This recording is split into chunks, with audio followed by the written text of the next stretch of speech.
Hey everybody, T.O. from Art Geek Teaching. Today we're going to look at prepping a Waterslide decal for resin. Coming up. Okay, my tray is kind of big and really not at all flat. But what I'm going to do is move this tape up. This isn't going to have to be exact, but it will give me an idea. All right, here we go. We'll see what happens here. Like I said, I may have to just put one of these on at a time, let them dry, which is actually what I'm assuming I have to do.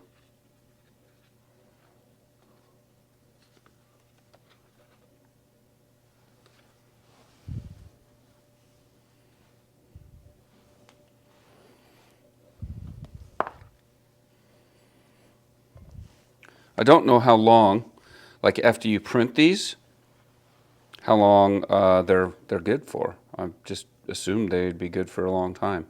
That could be an improper assumption. All right, and I'm just realizing I really would have been nicer if I would have marked the top of this instead of the bottom, but that's okay. I'll put this back in the water for just a sec. Get my water bottle out.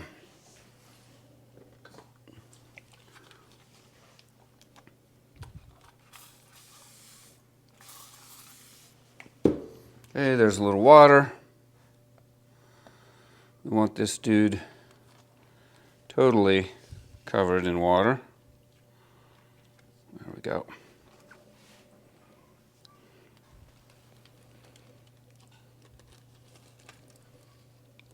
Put this side on here first.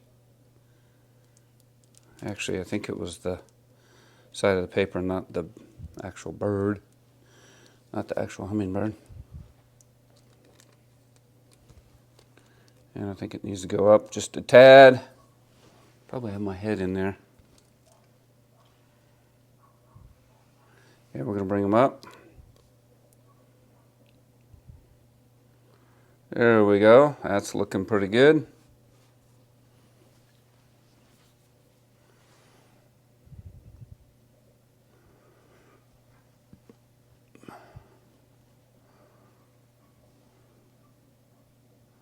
I'm going to go ahead and try to do another one. I'm going to pull this tape up. I'm going to go ahead and try to do this part. It could be a mistake. I don't think it is, but you know, we'll see what happens.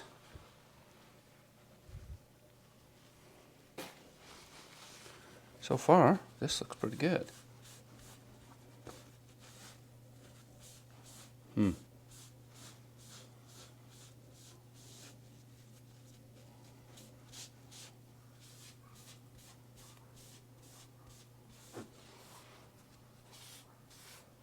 I did not seal these again after I played with color, which I probably should have.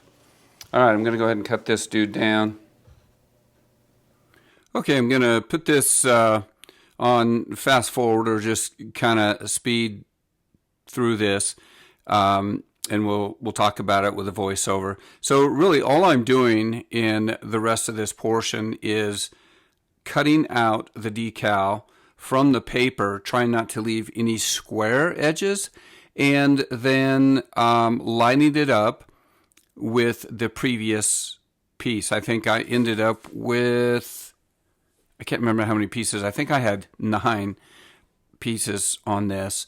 And I did find out that it works best if there's no square edges, and it doesn't seem like the decal actually shrinks as it dries. And so all I have to do really is line them up here, make sure that all the air is out from underneath, and that's it. So I did them one at a time. I didn't have to wait until they dried, which was kind of a nice surprise. I figured I'd have to wait and that they would move around a little bit. And they did move around just a tad, so I had to be a little bit careful. But once I got most of the water out from underneath them and dried the tops off, it went really, really well. And they didn't really move like I thought. So this whole process of putting it together was about 20 minutes. And I just, the same for each one. I cut them out, I put them in the water, I separated the decal from the backing paper, and I squirted a little bit of water on my substrate, which in this case is just a primed with gesso board, and that's it. It was really fairly simple and really not too labor intensive like I thought it might be.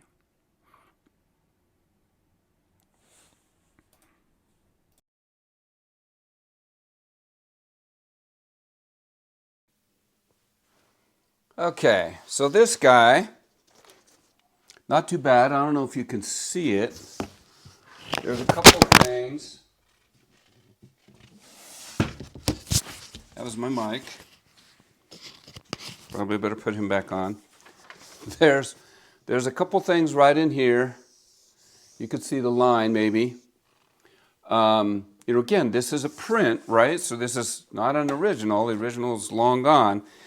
But it worked pretty good in terms of a Waterslide decal. So what I'm going to do first is I'm going to put in some white around these edges.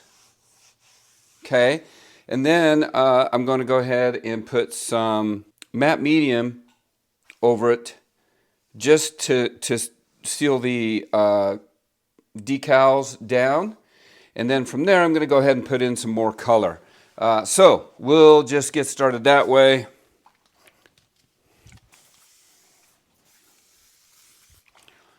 Give it a little spritz. Okay, we're just going to put some white paint. Actually, I'm using gesso here. And I'm going to go around all of the edges where there is decal. The base, or fog in film, it's called base plus fog. The color, basically, of the transfer film is not white. And so I'm just going to go around these and try to transition a little bit with the white. At the end of there, all I did was I took a piece of paper and wadded it up, and I softened the edges. And next thing we'll do is roll through and put some matte medium on it. All right, I'm going to go ahead and move this so maybe we have a better opportunity at seeing the entire thing. So now I'm just going to use some matte medium over it. All of my gesso is dry. Looks like I could use some more gesso right in here, but I'm really just going to not worry about any of that stuff until we get this down. Then I'll probably add some color. We'll clean up the lines from the decal, and then we'll move on with getting our deco foil on here. So here, where I am today, we're supposed to have a blizzard, so it's getting cold outside. I'm going to turn my heat on in the studio, which means that it's loud, and I'm going to have to do a voiceover on this, which is fine, but I'd rather do things as I paint. But anyway, probably going to have to do that here shortly. Not being too careful with any of this, just going to get a coat down so it seals down my decal. That's really all I'm trying to do here. We'll let this dry for an hour or so. Might take a little bit longer than that. Bins were a little cool out in the studio until I get the heat going.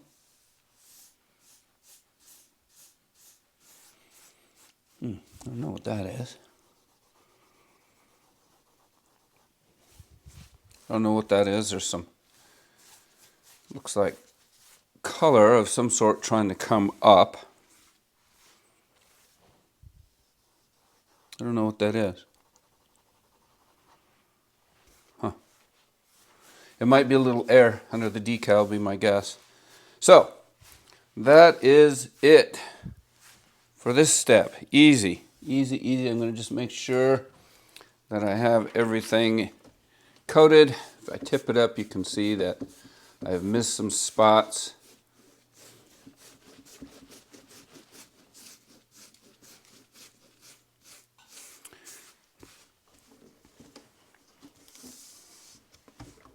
Quite a few spots up here, it looks like.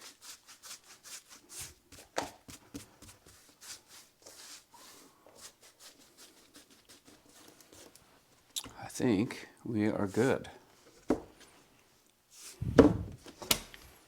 I'm starting to like this project again. I wasn't liking it very much a little while ago, days ago. All right, so we're going to let that dry.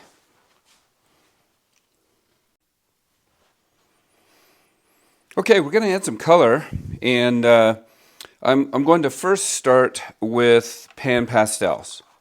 And I think I'm going to use some markers as well, maybe some inks.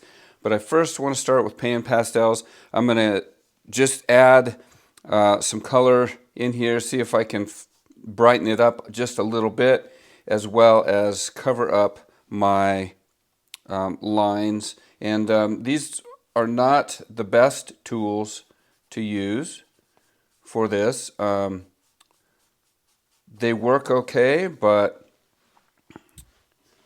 I'm just using a Q-tip. The little tools that here, let me just get them for you.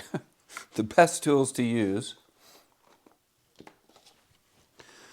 are the tools that are specifically made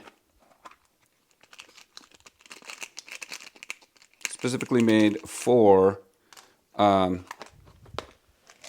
gosh darn, specifically made for Pan Pastels. And these things work really, really well. You can get good detail with them. I'm not on a harsher paper, and so right now I can just go ahead and use some Q-tips. The other thing I am going to do is, if I'm going between colors, a lot of times I will just use a fiber towel. I'm not using a fiber towel here, so I'm just going to wipe the color change on a napkin or whatever, and it will work just fine. So I'm just going to go through and add a little color to these. Really, that's it on this. So I'll just shut up and do it. Okay, most of the time when using Pan Pastels, I would prefer to be on an easel, and that way all of the excess pastel drops to the bottom rather than sits on the paper. Also, when you're using a Q-tip like this, I'm using way more pastel pigment than what is necessary. If I were using the proper tools, it takes a very, very little bit of the pastel. And so here I've just switched over to Tombos, and I'm using the brush end of the Tombos to add a little bit of color, make the color that's there kind of stand out a little bit. I guess brighten it more than anything, and so I'm just going to finish that up, and then we'll go to the other end of the Tombos. Okay, next thing I'm going to do is go through and just make some more marks on here, and then we'll try to finish up. If there's any lines, we'll try to fix those. But I've just taken my Tombos and the pen end as opposed to the brush end, which gives me a fairly thin marker. And I'm just going to go put some marks in here that will help give it a little bit of unity. And really, so that's it. Just going to do that real quickly.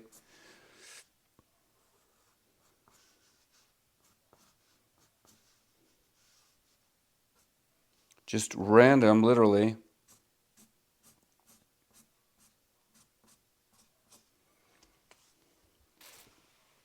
I think we're gonna need a couple back here.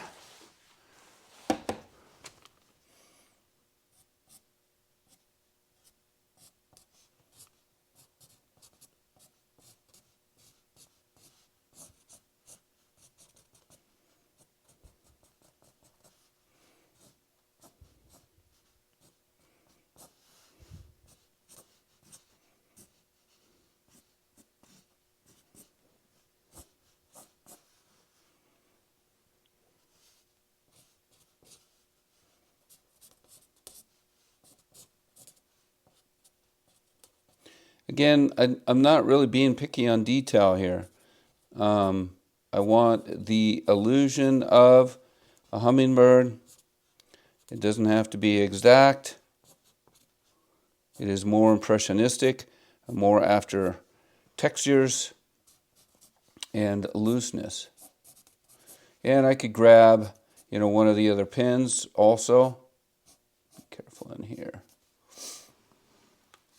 Which we might do in just a sec, but kind of finish this up.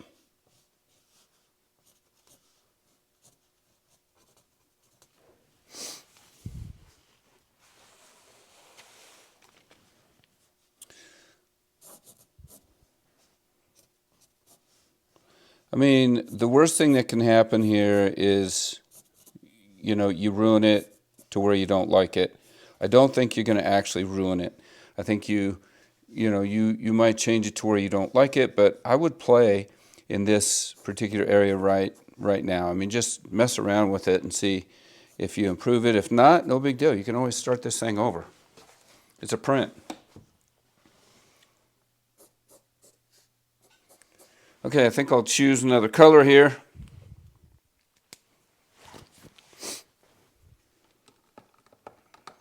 Maybe some of my dark reds. Get down in here.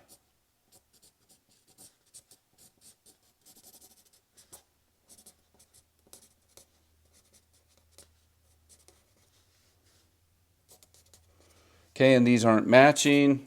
It's fine.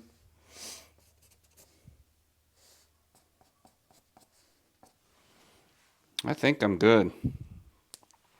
These kind of fade. Now the last thing that I'm going to do is see if I can come up with a way to, I don't like those gaps of color in there, and so I'm just going to color over all those. We'll choose actually this one might work right here. Just going to make this dark enough to where hopefully we can get rid of those.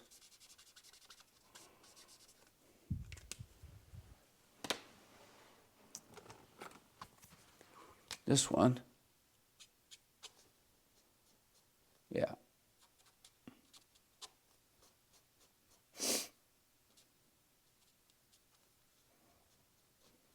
Okay, just kind of try to blend all those in. Okay, our next step on this thing is to put our adhesive on. But before I do that, remember we found out in one of the tests that it's easier to try and cut this stuff before we have our glue on. So this is Ohana number 5 from Artistic Painting Studio. This is really, really cool stuff. I love this. And we're going to put it over the entire thing. So just going to pull off the little tape.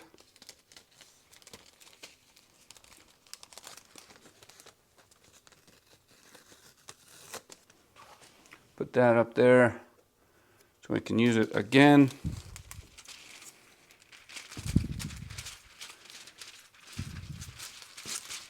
And I'm just going to, while there's nothing sticky on here, roll this out. Hopefully this will work great this time. Here's one piece. This should fit, yeah.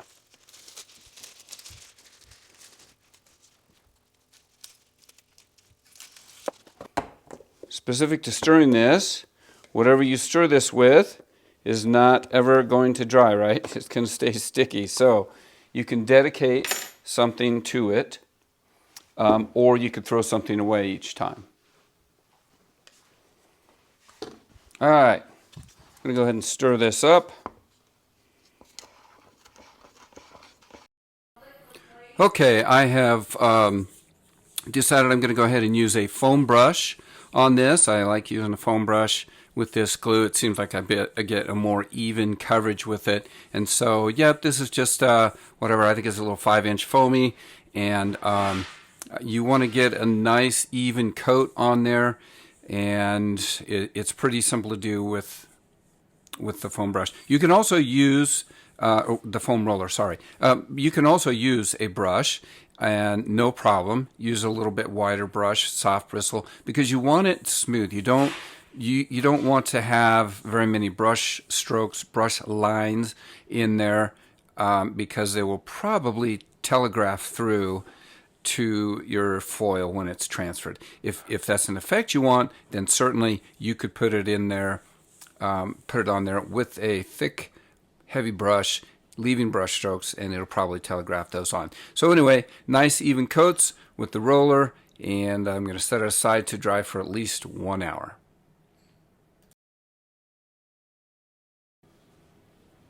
Okay, we're going to pull out our foil, line it up with the front there and that bottom edge the best we can.